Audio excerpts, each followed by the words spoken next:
On the 30th of June 2019, a man fell from the sky. A stowaway fell a kilometre through the air before landing in the back garden of a house in Clapham. It's such a surreal thing to think of a dead body falling from a plane. The body just missed a tenant reading a book on a sun lounger. They could hear the sound of that impact from a few doors away. Nobody knows who this man was or why he decided to risk his life to make it to the UK. But I was determined to get to the bottom of this tragic story and find out who the stowaway really was.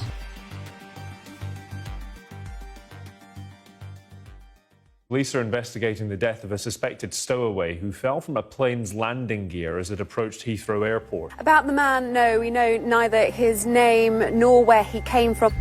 We've gone from London to East Africa to identify the man who fell from the sky. We went to Offerton Road to find out what happened on that fateful day.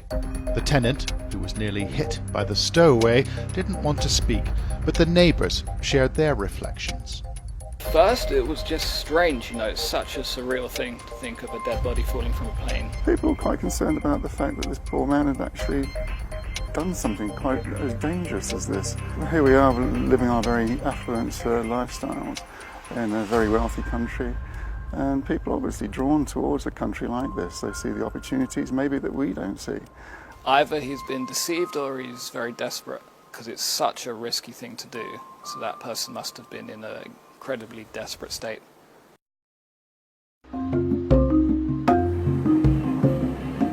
With money and the proper papers, you can fly from Nairobi to London at 9:30 every morning.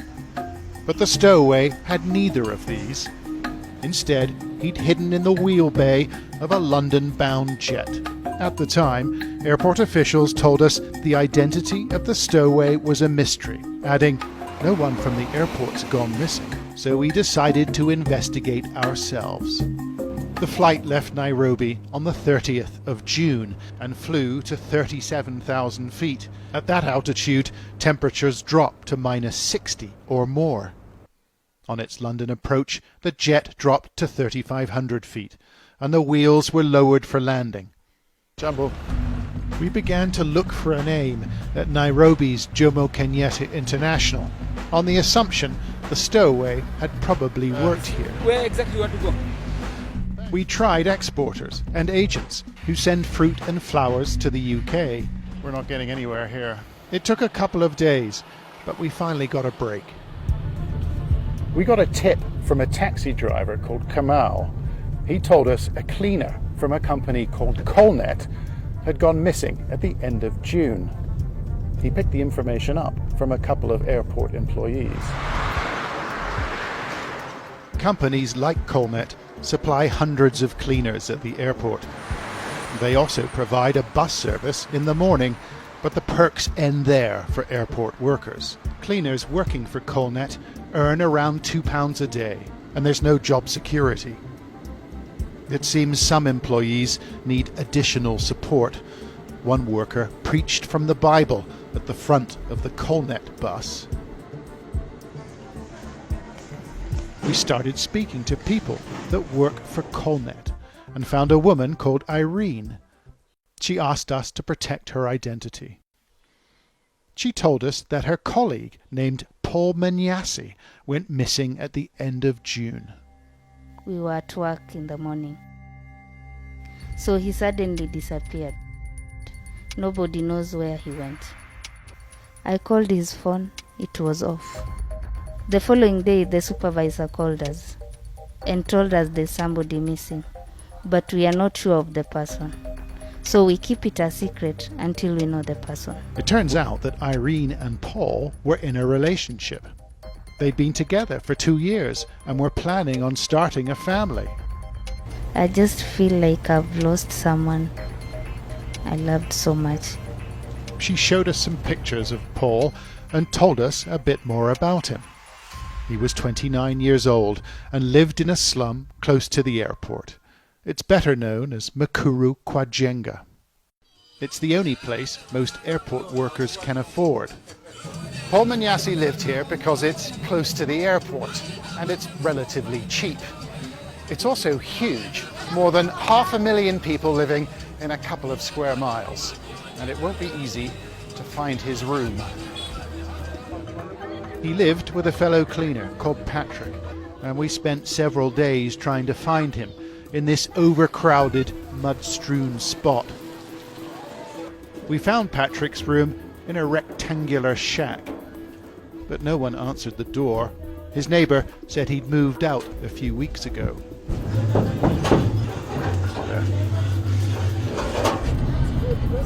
However, we got a number from a contact and a meeting was arranged after dark. Patrick used to work at Colnet and he wrangled Paul a job there too. He didn't want to reveal his identity. Paul was a friend of mine. We come from the same county. We went to the same school. But Patrick says they both dreamed of a better life. There was a job somewhere he was seeking. It was not in Kenya, by the way. So, Paul Manyasi was looking for a new life overseas, and he disappeared on the same day the stowaway boarded the flight to London. But Patrick wasn't sure it was him. Do you think Paul Manyasi was the stowaway? I cannot know, but I cannot know if he flied. You're not sure? I don't know. Patrick wasn't certain, and neither were we. So we asked the Metropolitan Police if there was anything they could share. They responded with this. It's an e-fit picture of the victim and some images of his things. Basically, this is a computerized mock-up, a guess of what the police think the stowaway looked like before he fell out of the plane. They've also provided some pictures of the clothing he was wearing and some images of the personal effects he left in the landing bay of the aircraft.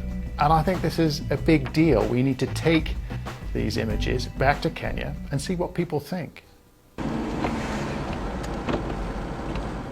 We went back to meet Paul Manyasi's girlfriend, Irene, who'd left Nairobi for the family plot in rural Kenya. We found her on the outskirts of the nearest town. There she is. There's Irene.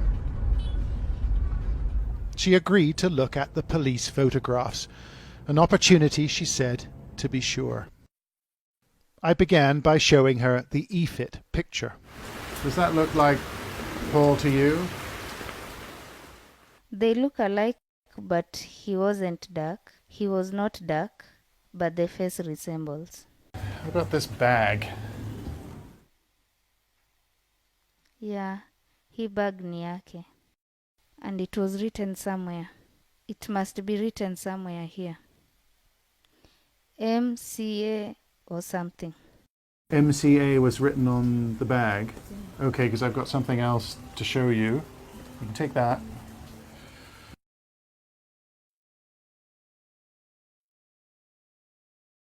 Yeah. MCA somewhere.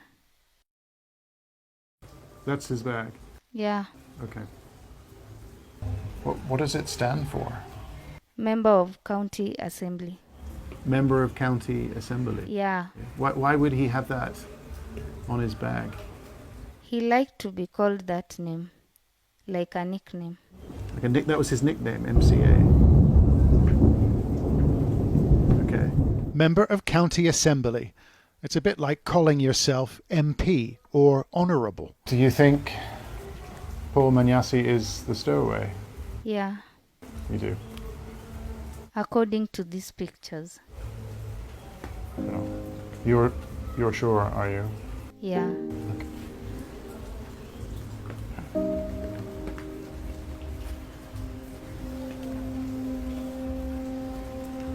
I'm sorry, Irene.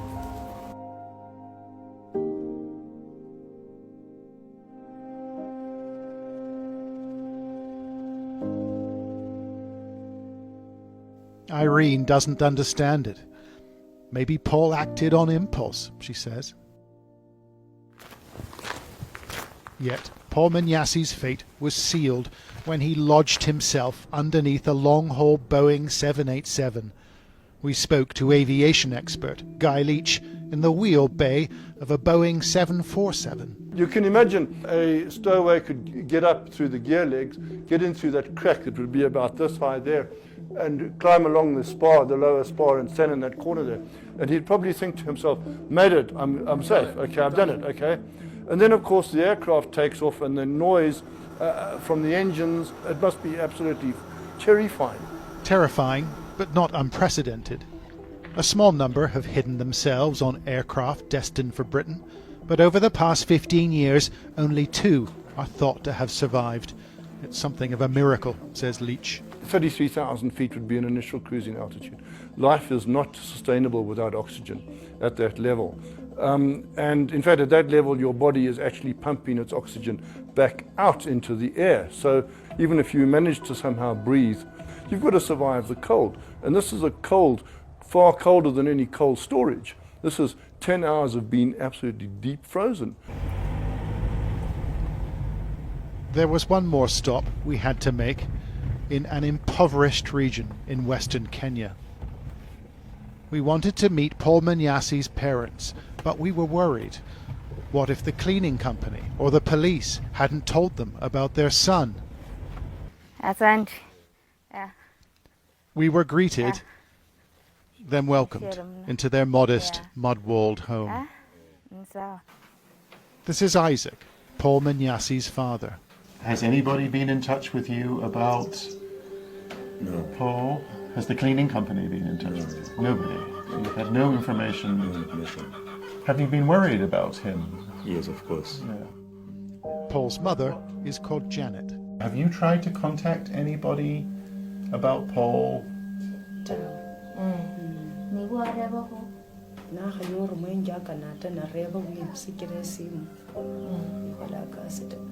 A picture, it is an approximation. We showed them the photos from the Met Police, and we asked if they recognized any of the stowaway's things. That one, he used to have it. He used to have this one. He used to have that? Yes, Yes. this one. He used Okay. to have this one. You recognize that, do you? This one, that's this one. Okay. The shoes. The bag, the shoes, a pair of underwear. Those were Paul's, they said. It was clear their son had fallen from the airliner. I'm so sorry to come here to tell you this, but we felt that you should know.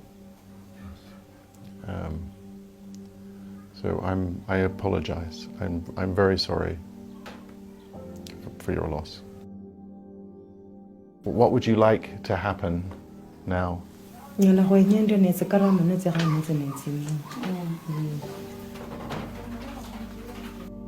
Isaac and Janet are desperately poor. They cannot afford to say goodbye, but they deserve to know what happened to their eldest son.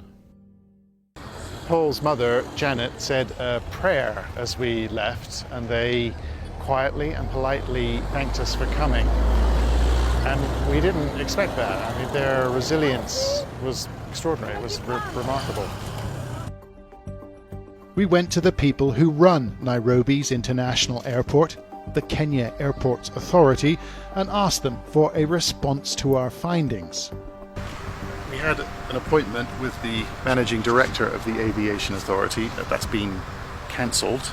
Apparently he's got to go and see the Minister of Transport, but I think they're worried. I think they're concerned. Do they agree with our conclusions about Paul Manyassi, we asked? Does it represent a serious security breach? They didn't reply. We also went to cleaning company Colnet. Can they confirm the 29-year-old went missing at the end of June? They didn't reply either. He was relatively young, at 29 years old. His friends said he was funny, and he was ambitious too. But there were too many obstacles in his way, for Paul was a cleaner on £2 a day, with thousands ready to replace him. We think he took a chance, threw caution to the wind. then paid the price in a garden in South London. The dream had died, and the man was ignored and forgotten.